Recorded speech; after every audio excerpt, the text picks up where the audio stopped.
ನಮಸ್ಕಾರ ವೀಕ್ಷಕರೇ, ಇವತ್ತಿನ ನಮ್ಮ ಈ ವಿಡಿಯೋದಲ್ಲಿ ಕರ್ನಾಟಕದ ರಾಜ್ಯದಲ್ಲಿನ 7 ಅದ್ಭುತಗಳ ಬಗ್ಗೆ ನೋಡೋಣ. ಅವು ಮಾನವ ನಿರ್ಮಿತವಾದವುಗಳು ಮತ್ತು ನೈಸರ್ಗಿಕವಾದವುಗಳು ಸಹ ಆಗಿರುತ್ತವೆ. ಈ ವಿಡಿಯೋ ತುಂಬ ಇಂಟ್ರೆಸ್ಟಿಂಗ್ ಆಗಿರುತ್ತೆ, ಕೊನೆಯವರೆಗೆ ನೋಡಿ. ಇವು ಕರ್ನಾಟಕ ಸರ್ಕಾರದ ವರದಿಯಿಂದ ತೆಗೆದ ಲಿಸ್ಟ್ ಆಗಿದೆ. ಇನ್ನು ಹಲವಾರು ಪ್ರದೇಶಗಳನ್ನು ಕರ್ನಾಟಕ ಹೊಂದಿದ್ದು, ನಾನು ಏನಾದರೂ ಮಿಸ್ ಮಾಡಿದರೆ ಕಾಮೆಂಟ್ ಮಾಡಿ ತಿಳಿಸಿ. ಚಾನಲ್ಗೆ ಹೊಸದಾಗಿ ವಿಸಿಟ್ ಮಾಡ್ತಾ ಇದ್ದರೆ ನಮ್ಮ ಕಂಟೆಂಟನ್ನು ನೋಡಿ ಇಷ್ಟವಾದರೆ ಚಾನಲ್ಗೆ ಸಬ್ಸ್ಕ್ರೈಬ್ ಮಾಡಿ. ಅದೇ ರೀತಿ ವಿಡಿಯೋಗೆ ಲೈಕ್ ಮಾಡಿ. ಈ ವಿಡಿಯೋನ ನಮ್ಮ ಫ್ರೆಂಡ್ಸ್ ಜೊತೆ ಶೇರ್ ಮಾಡೋದನ್ನು ಮರೆಯಬೇಡಿ. Okay, let's dive into our today's episode.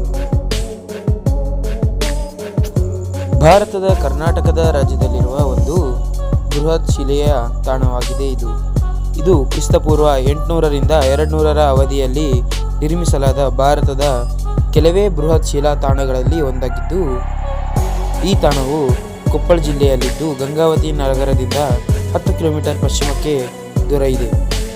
ಇಲ್ಲಿ ಸುಮಾರು 400 ಬೃಹತ್ ಶಿಲಾಗೋರಿಯ ಸ್ಮಾರಕಗಳು ಇದ್ದು, ಇವುಗಳನ್ನು ನವಶಿಲಾಯುಗ ಮತ್ತು ಕಬ್ಬಿಣ ಯುಗದ ನಡುವಿನ ಪರಿವರ್ತನೆಯ ಕಾಲದೆಂದು ಅಂದಾಜು ಮಾಡಲಾಗಿದೆ.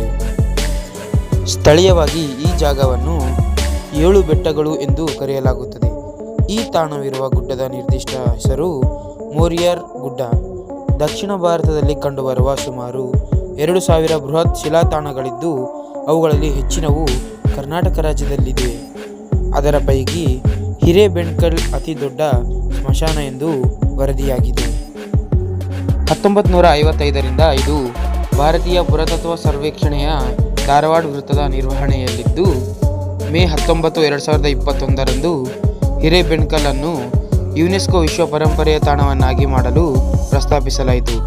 ಫೆಬ್ರವರಿ 26, 2023ರಂದು ಈ ತಾಣವನ್ನು ಕರ್ನಾಟಕದ 7 ಅದ್ಭುತಗಳಲ್ಲಿ ಒಂದು ಎಂದು ಕರ್ನಾಟಕ ಸರ್ಕಾರ ಘೋಷಣೆ ಮಾಡಿತ್ತು. ವಿಜಯನಗರ ಜಿಲ್ಲೆಯ ಹೊಸಪೇಟೆ ಬಳಿ ಇರುವ ಐತಿಹಾಸಿಕ ಸ್ಥಳ 1336ರಿಂದ 1565ರವರೆಗೆ ಇದು ವಿಜಯನಗರ ಸಾಮ್ರಾಜ್ಯದ ರಾಜಧಾನಿಯಾಗಿತ್ತು. ಹಂಪಿಯ ಮೊದಲನೇ ಹೆಸರು ಪಂಪ ಎಂದಿತ್ತು, ಅಂದರೆ ತುಂಗಭದ್ರಾ ಎಂದರ್ಥ. ವರ್ಷಗಳು ಕಳೆದಂತೆ ಇದು ವಿಜಯನಗರ ಮತ್ತು ವಿರೂಪಾಕ್ಷಪುರ ಎಂದು ಕರೆಯಲ್ಪಟ್ಟಿತ್ತು. ಹಂಪೆಯನ್ನು ಯುನೆಸ್ಕೋ ವಿಶ್ವ ಪರಂಪರೆಯ ತಾಣ ಎಂದು ಘೋಷಿಸಿದೆ. ಹಂಪೆಯಲ್ಲಿದ್ದ ಅನೇಕ ಸ್ಮಾರಕಗಳನ್ನು ಸುಮಾರು 6 ತಿಂಗಳುಗಳ ಕಾಲ ಮುಸ್ಲಿಂ ಸೈನಿಕರು ನಾಶ ಮಾಡಿದರು ಎನ್ನುತ್ತದೆ ಇತಿಹಾಸ. ಇಂದು ವಿರೂಪಾಕ್ಷ ದೇವಾಲಯ, ಹಜಾರರಾಮ ದೇವಸ್ಥಾನ, ಸಪ್ತಸ್ವರ ಸಂಗೀತ ಹೊರಹೊಮ್ಮಿಸುವ ಕಲ್ಲಿನ ಕಂಬಗಳು, ವಿಶ್ವವಿಖ್ಯಾತ ಕಲ್ಲಿನ ರಥ, ಮಹಾನವಮಿ ದಿಬ್ಬ, ಸಾಸಿವೆ ಕಾಳು ಗಣಪತಿ, ಉಗ್ರ ನರಸಿಂಹ, ಕಮಲ್ ಮಹಲ್, ಬಡವಿಲಿಂಗ, ಆನೆಯ ಲಾಯ, ಹೀಗೆ ಹಲವಾರು ಪ್ರೇಕ್ಷಣೀಯ ಸ್ಥಳಗಳನ್ನು ಹಂಪಿಯಲ್ಲಿ ನೋಡಬಹುದಾಗಿದೆ. ಅದೇ ರೀತಿ ಇದು ಕರ್ನಾಟಕದ 7 ಅದ್ಭುತಗಳಲ್ಲಿ ಒಂದಾಗಿದೆ. ಆದಿಲ್ ಶಾನ ಗೋರಿಯಾಗಿ ಕಟ್ಟಲಾದ ಸ್ಮಾರಕ ಇದನ್ನು 1659ರಲ್ಲಿ ಪ್ರಸಿದ್ಧ ಶಿಲ್ಪಿಗಳಾದ ಯಾಕೂತ್ ಮತ್ತು ದಾಬೂಲ್ ರವರು ನಿರ್ಮಿಸಿದ್ದಾರೆ. ಇದರ ಉದ್ದ ಮತ್ತು ಅಗಲ 50 ಮೀಟರ್, ಹೊರಗಡೆ ಎತ್ತರ 198 ಅಡಿ ಮತ್ತು ಒಳಗಡೆ ಉತ್ತರ 175 ಅಡಿ ಇದ್ದು, ಮೇಲಿನ ಗೋಲಾಕಾರದ ಗುಂಬಜ 39 ಮೀಟರ್ ವ್ಯಾಸ ಹೊಂದಿದೆ. ಅದರಂತೆ 8 ಅಂತಸ್ತುಗಳಿವೆ. ಇದು ವಿಶ್ವದ 2ನೇ ಅತಿ ದೊಡ್ಡ ಮಾನವ ನಿರ್ಮಿತ ಗುಂಬಜ್ ಆಗಿದೆ. ಇದರ ವಿಶೇಷ ಆಕರ್ಷಣೆ ಎಂದರೆ ಇದರೊಳಗಿನ ಪ್ರಧಾನ ಕೊಠಡಿಯಲ್ಲಿ ಪ್ರತಿ ಶಬ್ದವು 7 ಬಾರಿ ಪ್ರತಿಧ್ವನಿತವಾಗುತ್ತದೆ. ಹಾಗೆಯೇ ಇಲ್ಲಿರುವ ಪಿಸುಗುಟ್ಟುವ ಶಾಲೆಯಲ್ಲಿ ಅತಿ ಸಣ್ಣ ಶಬ್ದವೂ ಸಹ 37 ಮೀಟರ್ ದೂರದಲ್ಲಿ ಸ್ಪಷ್ಟವಾಗಿ ಕೇಳಿಬರುತ್ತದೆ. ಇದರ ಹತ್ತಿರ ಬಿಜಾಪುರ ಆದಿಲ್ ಶಾಹಿಗಳಿಗೆ ಸಂಬಂಧಿಸಿದ ವಸ್ತು ಸಂಗ್ರಹಾಲಯವೂ ಸಹ ಇದೆ. ಈ ಪ್ರತಿಮೆ 57 ಅಡಿ ಎತ್ತರವಿದ್ದು 30 ಕಿಲೋಮೀಟರ್ ದೂರದಿಂದಲೂ ಸಹ ಸ್ಪಷ್ಟವಾಗಿ ಕಾಣುತ್ತದೆ. ಇದನ್ನು ಒಂದೇ ಗ್ರನೈಟ್ ಬಂಡೆಯಿಂದ ಕೆತ್ತಲಾಗಿದೆ. ಇದು ಭಾರತದ ಅತಿ ದೊಡ್ಡ ಏಕಶಿಲಾ ವಿಗ್ರಹ ಆಗಿದೆ. ಪ್ರತಿಮೆಯ ನಿರ್ಮಾಣವನ್ನು ಗಂಗರಾಜದ ವಂಶದ ಮಂತ್ರಿ ಮತ್ತು ದಂಡನಾಯಕರಾದ ಚಾವುಂಡರಾಯರಿಂದ ನಿಯೋಜಿಸಲಾಗಿತ್ತು. ಇದು ಕರ್ನಾಟಕದ 7 ಅದ್ಭುತಗಳಲ್ಲಿ ಒಂದಲ್ಲದೆ ಭಾರತದ 7 ಅದ್ಭುತಗಳಲ್ಲಿಯೂ ಸಹ ಒಂದಾಗಿದೆ. ಇದಕ್ಕೆ 12 ವರ್ಷಕ್ಕೊಮ್ಮೆ ಮಹಾಮಸ್ತಕಾಭಿಷೇಕ ನಡೆಯುತ್ತದೆ. ಇದು ಪ್ರಪಂಚದಲ್ಲಿನ ಎಲ್ಲ ಜೈಲರನ್ನು ಸೆಳೆಯುವ ಒಂದು ದೊಡ್ಡ ಹಬ್ಬವಾಗಿದೆ.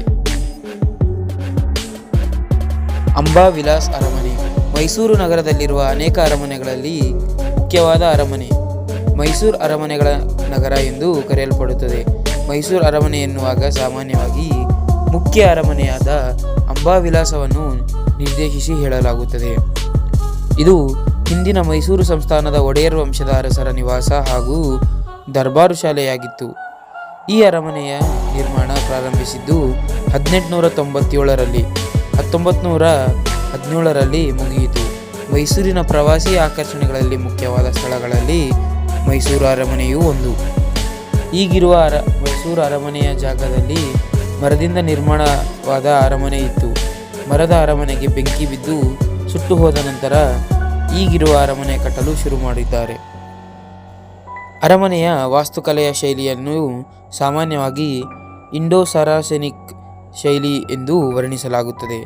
ಮುಖ್ಯವಾಗಿ ಹಿಂದೂ, ಮುಸ್ಲಿಂ ಮತ್ತು ಗೋಥಿಕ್ ಶೈಲಿಯ ವಾಸ್ತುಶಿಲ್ಪಕಲೆಯನ್ನು ಅರಮನೆಯ ನಿರ್ಮಾಣದಲ್ಲಿ ಉಪಯೋಗಿಸಲಾಗಿದೆ. ಕಲ್ಲಿನಲ್ಲಿ ಕಟ್ಟಲಾಗಿರುವ ಅರಮನೆಯಲ್ಲಿ 3 ಮಹಡಿಗಳಿದ್ದು ಕೆಂಪು ಅಮೃತಶಿಲೆಯ ಗುಂಬಗಳು ಹಾಗೂ 145 ಅಡಿ ಎತ್ತರದ 5 ಮಹಡಿಗಳುಳ್ಳ ಗೋಪುರವನ್ನು ಅರಮನೆ ಹೊಂದಿದೆ. ಅರಮನೆಯ ಸುತ್ತಲೂ ದೊಡ್ಡ ಉದ್ಯಾನವೂ ಇದೆ. ಜೋಗ ಅಥವಾ ಗೇರು ಸೊಪ್ಪಿನ ಜಲಪಾತ ಪ್ರಪಂಚದ ಪ್ರಸಿದ್ಧ ಜಲಪಾತಗಳಲ್ಲೊಂದು. ಇದು ಭಾರತದ 2ನೇ ಅತಿ ಎತ್ತರದ ಜಲಪಾತ. ಇದು ಕರ್ನಾಟಕ ರಾಜ್ಯದ ಉತ್ತರ ಕನ್ನಡ ಜಿಲ್ಲೆಯ ಸಿದ್ದಾಪುರ ತಾಲೂಕಿನ ದಟ್ಟವಾದ ಕಾಡು ಹಾಗೂ ಗುಡ್ಡಗಳಿಂದ ಆವೃತವಾದ ಸ್ಥಳದಲ್ಲಿದೆ. ಜೋಗ ಜಲಪಾತವನ್ನು ವೀಕ್ಷಿಸುವ ತಾಣ ಜೋಗವು ಶಿವಮೊಗ್ಗ ಜಿಲ್ಲೆಯ ಸಾಗರ ತಾಲೂಕಿನಲ್ಲಿದ್ದು ಇದು ಒಂದು ಪ್ರಮುಖ ಪ್ರವಾಸಿ ತಾಣ. ಜೋಗ ಜಲಪಾತವು ಸುಮಾರು 292 ಮೀಟರ್ ಎತ್ತರದಿಂದ ಭೋರ್ಗರೆಯುತ್ತಾ ಶರಾವತಿ ನದಿಯು 4 ಸೀಳು ಆಗಿ ಧುಮುಕುತ್ತದೆ.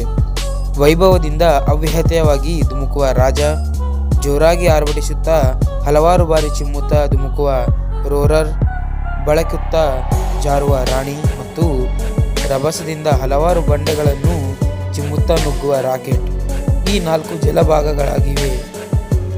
ಮಳೆಗಾಲದಲ್ಲಿ ಅತ್ಯಂತ ರಮಣೀಯ ರೂಪ ತೋಡುವ ಈ ಜಲಪಾತ ಬಿಳಿ ಮೋಡಗಳ ಹಿಂದೆ ಕಣ್ಣಾಮುಚ್ಚಲೆ ಆಡುತ್ತಾ ನೋಡುಗರ ಕೆನ್ಮನೆ ಸೆಳೆಯುವುದು.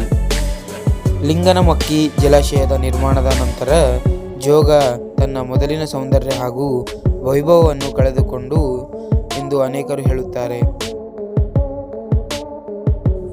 ನೇತ್ರಾಣಿ ದ್ವೀಪ ಎಂದು ಕರೆಯಲ್ಪಡುವ ನೇತ್ರಾಣಿ ಅರಬ್ಬಿ ಸಮುದ್ರದಲ್ಲಿರುವ ಭಾರತ ದೇಶದ ಕರ್ನಾಟಕ ರಾಜ್ಯಕ್ಕೆ ಸೇರಿದ ದ್ವೀಪವಾಗಿದೆ. ಉತ್ತರ ಕನ್ನಡ ಜಿಲ್ಲೆಗೆ ಸೇರಿದ ಇದು ಕರ್ನಾಟಕ ಕರಾವಳಿ ಬದಿಯಲ್ಲಿದೆ. ಮುರುಡೇಶ್ವರದಿಂದ ಸುಮಾರು 10 ಕಿಲೋಮೀಟರ್ ದೂರದಲ್ಲಿದೆ. ಇಲ್ಲಿ ಪಾರಿವಾಳಗಳು ಅಲ್ಲದೆ ಕಾಡು ಮೇಕೆಗಳು ಕಂಡುಬರುತ್ತವೆ. ಈ ಗೋವಾ, ಮುಂಬೈ ಮತ್ತು ಬೆಂಗಳೂರು ನಗರಗಳಿಂದ ದ್ವೀಪವು ಸುಲಭವಾಗಿ ಹೋಗಬಹುದಾಗಿದ್ದು ಸ್ಕೂಬಾ ಡೈವಿಂಗ್ ನಡೆಸಲು ಪ್ರಶಸ್ತ ಜಾಗಗಳನ್ನು ಹೊಂದಿದೆ. ಗೋವಾದಲ್ಲಿ ಇಲ್ಲಿ ಸ್ಕೂಬಾ ಡೈವಿಂಗ್ ನಡೆಸುವ ಅನೇಕ ಕಾರ್ಯಾಗಾರಗಳು ನಡೆಯುತ್ತವೆ.